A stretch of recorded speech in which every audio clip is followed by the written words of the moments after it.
dari berbagai macam kasus. Dari 10 yang kesurupan ada 2 laki-lakinya dan 8 wanita. Nah itu Berdasarkan survei ya. berdasarkan hasil survei lapangan gitu. Kemudian masuk lagi ya. Terus ini Kang Diki ada pertanyaan dari saudara Irfan di Margahayu. Bagaimana tentang pemacan, maksudnya bagaimana itu mulai dari caranya ataupun prosesnya itu gimana? Kasihan ya macannya. Diponis terus ya. Padahal yang masuknya jin begitu. Iya. Nah begini, sebetulnya istilah pemacan itu dulu ya, jadi pada zaman waktu ini katanya kerajaan ini Prabu Kian Santang yang mengejar-ngejar Prabu Siliwangi dan lari ke Leuweung Sancang katanya. Nah itu kabar ya, ini kabar. Tapi saya sendiri belum pernah membuktikan secara begininya gitu, apakah betul Prabu Siliwangi itu jadi macan dan sebagainya, atau misalnya nilem dan sebagainya, saya belum membuktikan sendiri. Tapi yang saya dengar begitu. Dan kenyataannya tidak begitu ya. Ternyata kenyataan yang masuknya itu jin-jin aja yang menyerupai harimau begitu. Nah, tandanya begini, tanda-tanda orang yang memiliki pemacan begitu. Ini zaman sekarang itu jarang orang yang memiliki pemacan yang asli ya, jarang sekali. Kebanyakan sekarang itu yang semi begitu.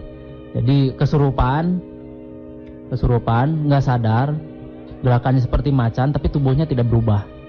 Kekuatannya besar tapi tubuhnya tidak berubah. Yang asli ya, pemacan yang asli itu tubuhnya juga ikut berubah. Jadi tangannya itu keluar bulu, tangannya keluar kuku, biasanya dari giginya juga keluar taring begitu. Ada orang, jadi jenis-jenis jin yang bisa merubah DNA itu yang tadi saya ceritakan itu. Jadi dirubah jadi DNA macan. Nah, yang tadi tanyakan itu prosesnya ya. Mengenai pemacan aja secara keseluruhan. Ya, pemacan keseluruhan berarti saya cerita macan nih. Tapi ada juga sekarang itu ada juga ya masih ada di Sumatera dan sebagainya begitu, di daerah-daerah Sumatera itu. Dan di kita juga ada sebetulnya, di Pulau Jawa juga masih ada.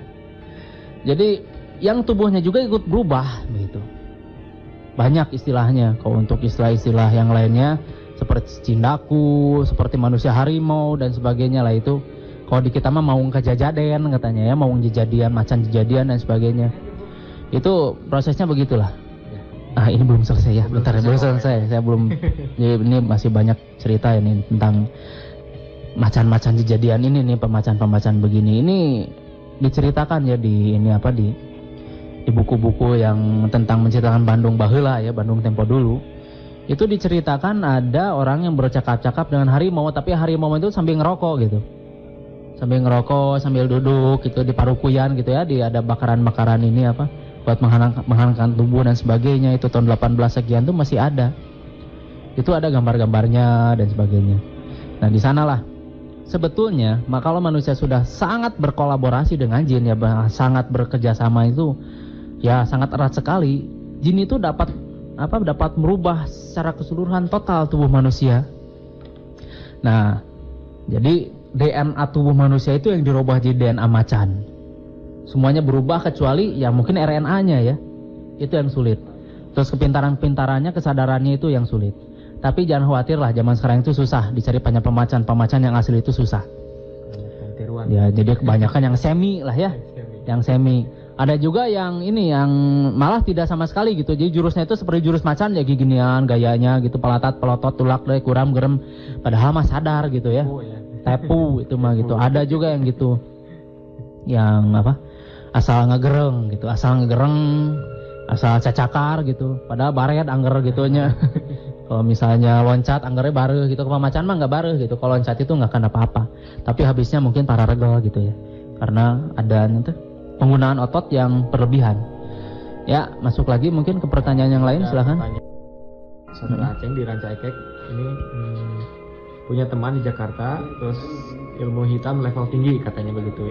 Oh iya. Informasinya dari saat teman memperkenalkan silumannya katanya. Ini mungkin siluman. Terus dia itu sering menggunakannya. Tapi mungkin pertanyaannya, baik kita bahas ya. Jadi kita juga harus tahu dulu ilmunya apa dan sebagainya. Sebab tiap hodam itu biasanya membawa karakter masing-masing. Jadi ada juga hodam-hodam yang membantu manusia itu untuk manusia itu dapat mengeluarkan semacam ajian, semacam begitu ya. Seperti aji alas kobar misalnya, kalau misalnya ini untuk membakar sesuatu misalnya. Nah, kemarin saya kan sudah ulas di intisari yang baru itu tentang pyrokinetik ya. Jadi orang-orang sejak lahir sudah punya kemampuan membakar dengan mata, membakar dengan hembusan hembusan nafasnya dan sebagainya. Sama. Jadi jin itu hanya meningkatkan energi itunya di tubuh manusia. Jadi jin itu hanya membantulah. Sebetulnya kemampuan manusianya juga sih yang membakar. Kemampuan manusianya sendiri yang melakukan aktivitas energi itu. Jin hanya ngetek-ngetek gitu, ngelek-ngetek terus mengangkat begitu. Tadi saya lupa menanyakan itu ilmunya yang dipelajarinya itu apa, silumannya itu apa, mungkin tadi saya lupa begitu ya menanyakan. Baik, saya jelaskan itu siluman. Kalau kita lihat siluman itu jin juga sih silumannya, dan berbagai macam sebutan siluman, genderuwo, kemudian Nyi Roro Kidul gitunya. Nah ini nih yang menarik tuh Nyi Roro Kidul ya. Nyi Roro Kidul tuh sudah dikultuskan orang sejak dulu. Malah banyak yang menyembah Nyi Roro Kidul. Saya pernah tuh ke Samudra Beach Hotel ya. Di kamar berapa itu, pas 13 berapa itu yang saya ke sana saya masuk ke sana itu bagus sekali, itu lebih mewah dari kamar-kamar yang lain ya. Itu hijau, si kasurnya itu hijau. Saya difoto-foto di sana, sempat difoto-foto di sana. Banyak sekali kembang-kembang, terus orang-orang yang ngasih menyan-menyan dan sebagainya. Ada lukisan Basuki Abdullah, ada banyak-banyak lukisan hasil pelukis-pelukis yang lain. Dan ternyata di sana Nyi Roro Kidul itu disembah ya. Ada orang-orang yang menyembah Nyi Roro Kidul. Misalnya dia ingin sesuatu, meminta ke Nyi Roro Kidul. Nah, padahal saya kasih tahu nih sekarang ya, saya beritahu bahwa ternyata Nyi Roro Kidul itu bukan putri ya, bukan Ratu Roro Kidul, bukan. Ada ratu, ada nyi, ada putri katanya gitu. Itu bukan jelmaan dari roh, bukan ya. Rohyati, bukan ya. Rohiman atau Rohman, bukan ya. Nah itu bukan jelmaan dari roh, tapi itu adalah jin. Levelannya itu baru menteri malah. Jadi di Indonesia itu ada 3 kerajaan besar jin kafir. Namanya pertama kerajaan besar jin kafir Karnak, kedua kerajaan jin kafir Kurja, ketiga kerajaan jin kafir Ifrit. Jadi ada 3 kerajaan besar jin di sana. Yang biasanya begini. Yang jin-jin itu membawahi kerajaan-kerajaan kecil. Nah biasanya yang aktif itu kerajaan-kerajaan kecil ini. Dan di pantai selatan itu hanya pesanggerahan ya. Jadi bukan kerajaannya, hanya pesanggerahan dari menteri dari kerajaan jin kafir Karnak ini. Dan Nyi Roro Kidul di sana tugasnya menjaga pesanggerahan itu. Tapi karena di sana itu aktivitas atau pengkultusan orang-orang yang kuat, jadi dia sakahirupan begitu. Nah, jadi senang setan itu kan. Setan itu jadi senang. Jadi suka lihat orang-orang mengkultusan itu. Padahal kalau Kidul minta korban itu bukan karena Nyi Roro Kidul ya, tapi orang itu rata-rata jadi tidak mengenal medan. Seperti kita dari desa yang tidak pernah ada jalan besar, tiba-tiba nyebrang jalan, ketabrak, semacam begitulah gitu. Jadi tidak mengenal medan, rata-rata kenalnya juga karena arus balik. Jadi bukan nama Nyi Roro Kidul, begitu bukan. Nah dari sana dikultuskan langsung, wah itu mah korban katanya. Wah itu mah diambil Nyi Roro Kidul katanya, wah macam-macam lah. Padahal sudah waktunya meninggal gitu. Dan teknisnya mungkin ditenggelam di laut begitu ya. Jadi meninggalnya itu mungkin syariatnya, hakikatnya dia itu sudah memang harus meninggal, dan syariatnya mungkin karena tenggelam di laut gitu. Nah itu Nyi Roro Kidul itu baru menteri ya, menteri kerajaan jin kafir Karnak, dan tiap periode diganti ya. Seperti menteri aja gitu. Tiap periode diganti.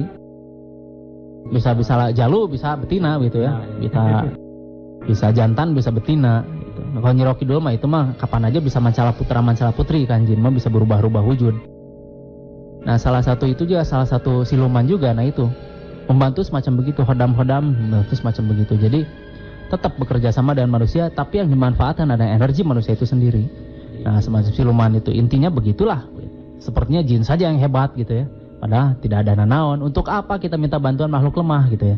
Jin itu kan makhluk lemah. Kalau kita tahu cara mengoptimalkan kemampuan tubuh, insya Allah jin itu tidak akan ada apa-apa di tubuh manusia begitu. Nah, yang lain lagi.